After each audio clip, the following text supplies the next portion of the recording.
Yo, what's up mga pare ko? Panibagong usapang PBA na naman tayo. Si Stan Hardinger inuulan na ng offer sa MPBL kaugnay ang 3 million contract per month na nakaabang araw ngayon dito. At Terra Firma former import Brandon Edwards babalik sa kampanya nila sa Commissioner's Cup matapos ang issue dito sa import nilang si Ryan Richard. Wala nang araw talagang planong bumalik sa team at Coach Yengyao ni-reveal ang matagal na nitong interes sa import na si Dion Thompson.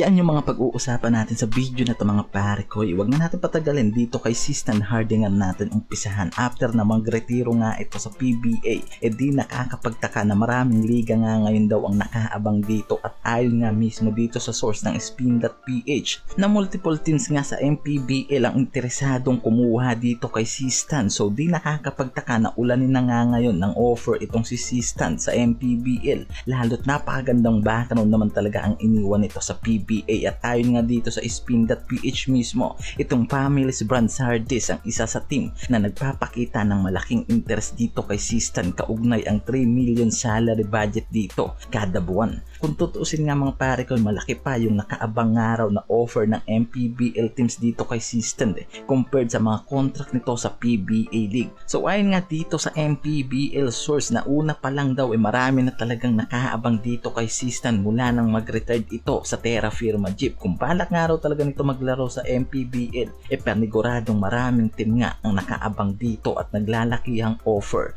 ang nakabantay dito kay Stan Hardinger. At ito na nga mga pare ko, usapang rain or shine. Coach Yengyao naman tayo. Yung matagal nang pinag-iinteresang import nitong si Coach Yeng na si Dion Thompson mukhang matutuloy na nga dito sa Ross. Kahit nang nasa KCC pangaraw ito talagang nagpakita na ng malaking interest dito si Coach Yeng. Kahit nang makalaban pa ito ng Gilas nakita nga raw dito ni Coach Yengyao yung husay nitong si Dion Thompson mula sa outside shooting at mga post-up game nito. Kaya nga sobrang laking interest ang pinapakita dito ni Coach Yeng. So ngayon nga inaantay na lang na maging okay yung clearance nitong si Thompson para ma-finalize na ang pagiging import nito sa Ross. Siya nga ang magiging replacement nitong si Kenneth Kaji. So ngayon nga hinahabol na ni Coach Yeng sa unang debut nila sa Commissioner's Cup itong si Dion Thompson. Usapang Terra Firma tayo mga pare ko, eto na natuluyan na itong pag-alis ng import nilang si Ryan Richard sa Jeepers at former import na lang na si Brandon Edwards ang matutuloy sa kampanya nila sa Commissioner's Cup. So una na, nabali-balita nga dito ayon dito sa head coach na si Raymond Chongko na handa nga nilang pakawalan ng import na to dahil hindi nga raw ito pabor sa sistemang tumatakbo dito sa Terra Firma. And ngayon nga natuluyan na itong 6'11" import nila na mawala sa lineup at itong si Brandon Edwards ang kinuhang replacement import nila.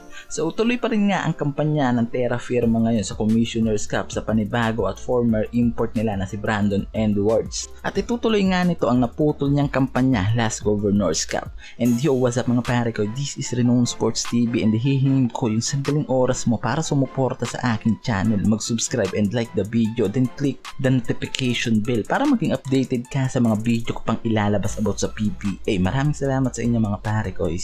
Peace out.